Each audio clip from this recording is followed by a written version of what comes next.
Hey, what is up, everybody? This is Steve Breach coming to you here as we're talking about the 1997 War Games, which came to you from the 1997 Fall Brawl.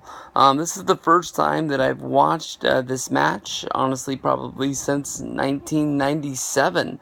When I talked about the 1995 War Games, I talked about how good Team Hulkamania was compared to the Faces of Fear. Or I guess it would be the Dungeon of Doom. I apologize. This here is honestly the last good War Games. This is the last traditional War Games before 1998 just ultimately fucking up the match. Leading to the point where they don't even do a 1999 War Games, getting us to 2000, where they brought back War Games, only the name, putting it inside of the Ready to Rumble triple cage, having it be a 4-on-4 event for the WCW World Heavyweight Championship, in a clusterfuck of a match known as Russo's Revenge. In my mind, this is a very bad collection of heels being led into this match. This is ultimately probably the worst collection of the nWo that you can put together. And this really shows you how much the truth has been bent over stories throughout time. I'm sure that the plan was to do the nWo against the Four Horsemen at War Games at this Fall Brawl show.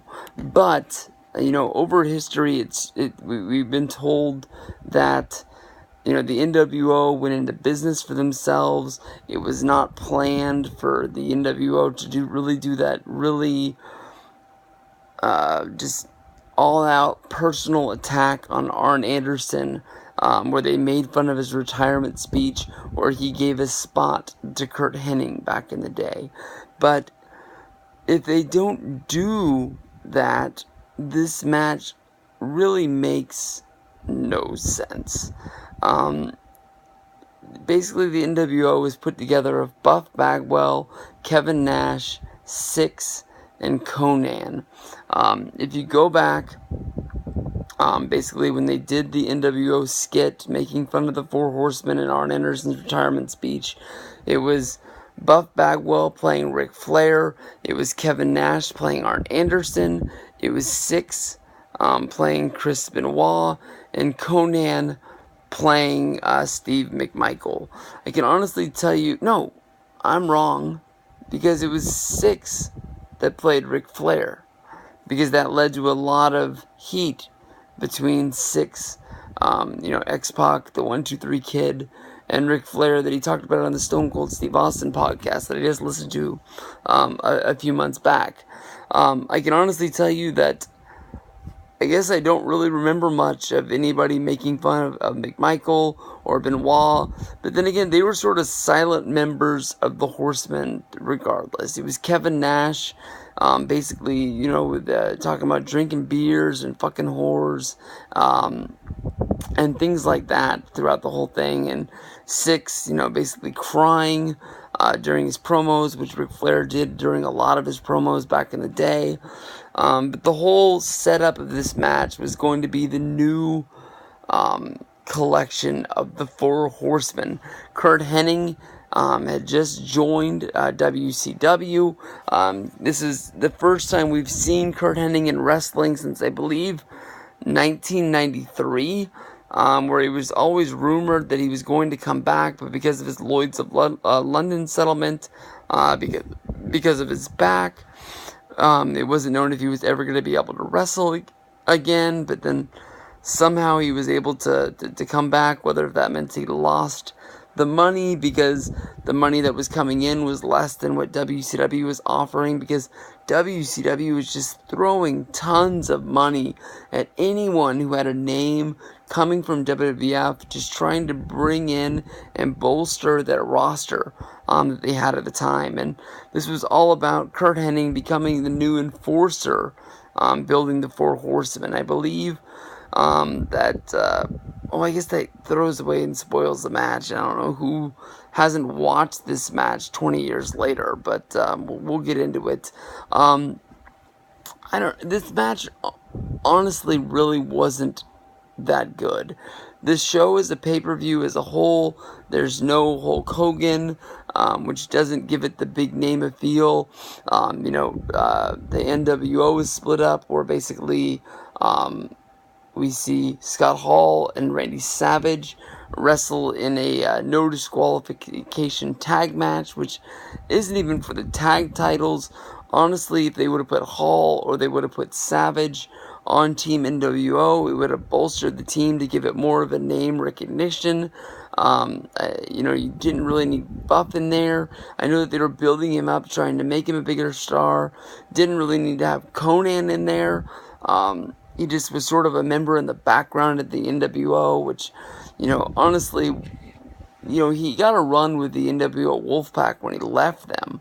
But as far as just nWo member, as just being an nWo member, he's ultimately as important as, Mr. Wall Street or Big Bubba Rogers joining the group back in the day. They were split thin. There's too much stuff going on, trying to make every match on the show WCW versus nWo. You just should have put your main eventers in War Games. This is the second War Games match, the second Fall Brawl in a row, coming to you from Winston-Salem, North Carolina. The third one in a row coming from the state of North Carolina.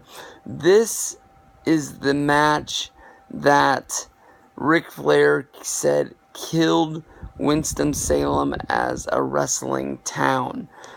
Just the heels going over 2 years in a row. Last year, the nWo was fresh. It was new.